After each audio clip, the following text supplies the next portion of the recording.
All right, today we're gonna be looking at the Char-Broil Grill To Go X200.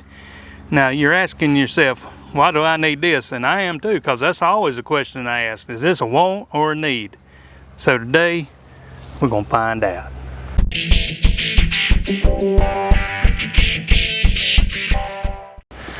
So yeah, before I put this together and show it off to you and try it out, run it through its paces, you know, I always have the question, is this a want or need? And the need occurred last year when I went on vacation. The house, we usually rent a house at the beach, and it didn't have a grill. And you know how rentals are on beach vacations or mountain vacations or wherever you go on vacation. Sometimes the appliances don't work quite like you want them to or whatever, but I love grilling food. That's just what I do. I find it easier to grill. I think it tastes better. And plus, if you want to go to a park or something and set this on the tailgate and cook you some burgers, that'd be great. So I see a need in my life for it, and you have to ask yourself that same question. And then also, beyond that, I can set it right here on the porch, on the back porch. I got my other one on the front porch under cover so it don't get wet, and it's also a Char-Broil, I'll confess that, and it's been a good one. That's kind of the reason I went with this one anyway. But we're gonna try it out and put it together and unbox it and all that good stuff, so stick around and let's see how it all goes together. So the first challenge is get it out of the box, and we'll go around and cut up some of the tape.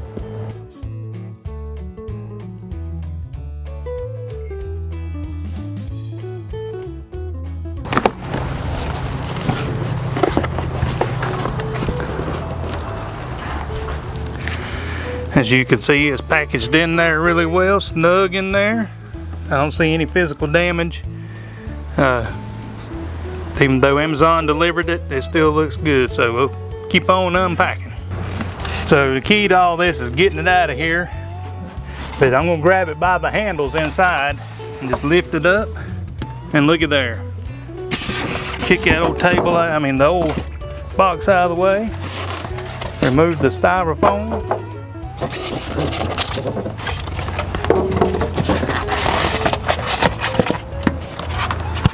That wasn't too bad.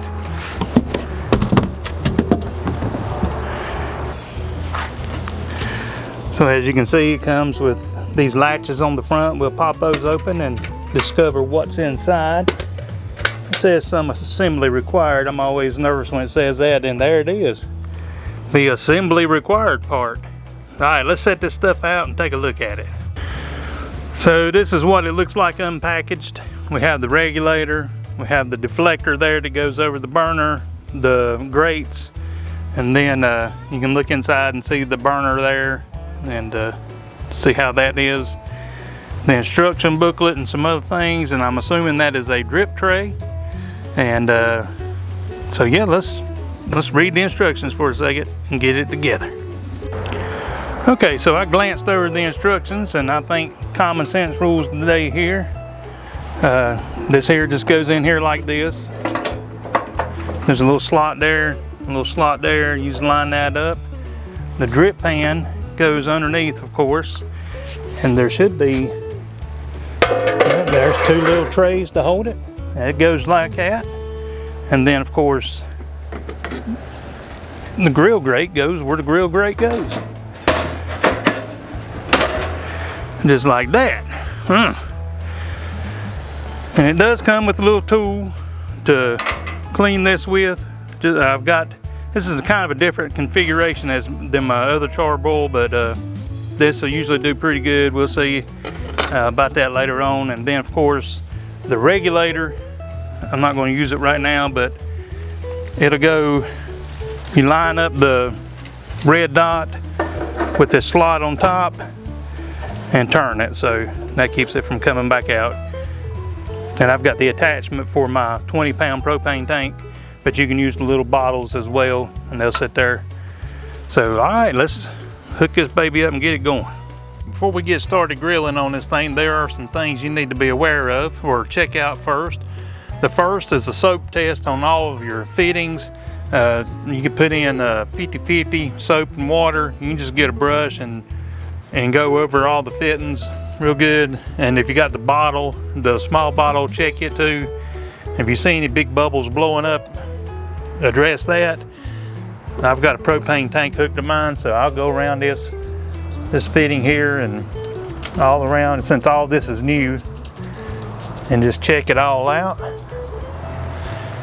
and look for bubbles. And the second thing you do, I've already checked that once, so I'm gonna go ahead and move on, but the next thing you need to do is season your grate here. Treat it like a cast iron pan. If you're familiar with cast iron, you know you put some high temperature oil on it. And I used avocado oil, and what I did was I just took and just brushed it on both sides and then kind of wiped off the excess. And I'm getting ready to do a burn off here for about 15 minutes according to the instructions. So we're gonna do that before I start cooking steaks on it today. All right, I got it seasoned up. So the next thing you need to do is turn this to high and then hit your ignition button there. It's already lit now, but make sure the lid's up so you don't blow up. But yep, she's getting warm. I'm gonna close the lid and let it burn off, like the instructions say. Now that the smoke's vanished, it's about as hot as it's gonna get. About at 600 degrees according to the thermometer on top. I don't know how accurate that is, but we've done the burn off process. Now let's open it up and see what it looks like on the inside. So all the oil's burned off. It left a little bronze color on the thing. Now I'm going to shut it off for a few minutes while I go prepare some steaks. All right, for the maiden cook, we've got some chuck eye steaks, pretty thick. And I'm going to throw them on here and let them cook. I'm running out of daylight, so I got to get it done.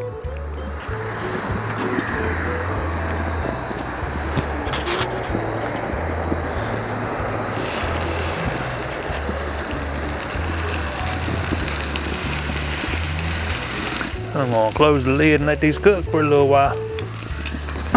Now I've got a charbroil grill on the front porch, and usually it takes about 8 minutes, and that's like 2 crisscrossing at 2 and then flipping them 2 and 2, but we'll see how this one does. So here we have the crisscross pattern everybody likes, nice and charred, and we just flip them over after a few minutes and get the final result here in a second. All right, here's the first dinner off the grill. I'm gonna dig into this and see how it is. So I've been running the grill through its paces and everything. I've cooked a couple things on it, and I want to talk about just a few cons, and then I'm gonna talk about some pros.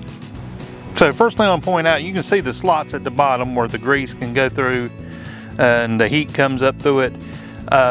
If you've got something that's really greasy, the fire will jump through that and set the top on fire.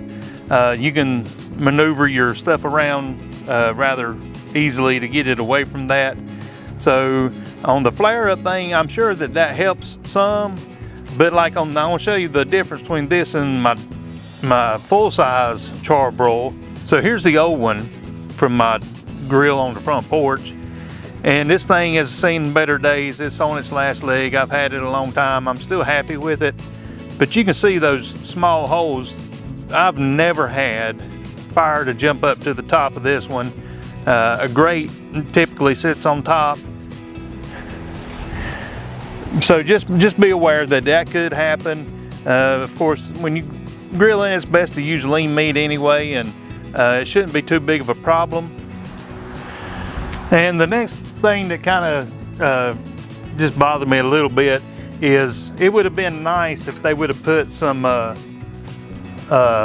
rubber shoes on the bottom of this, because even when you go to mess with your grill, I mean your regulator, when you're trying to turn that and see how it's sliding, it is on a slick surface though, so I won't.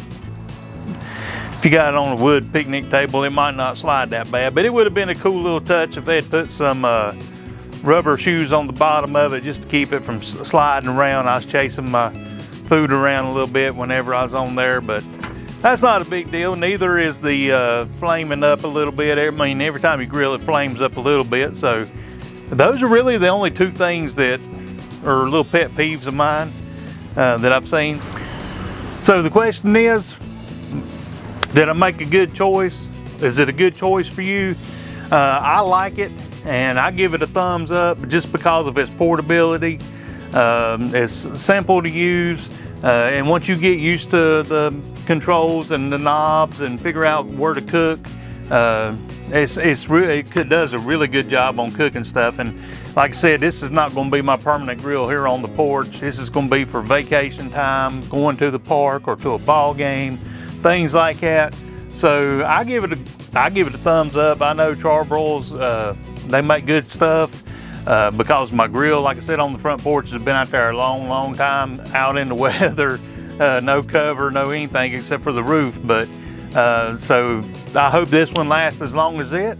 So hey, if you're in the market looking for a good portable grill, I recommend it. Hey, until next time, happy grilling.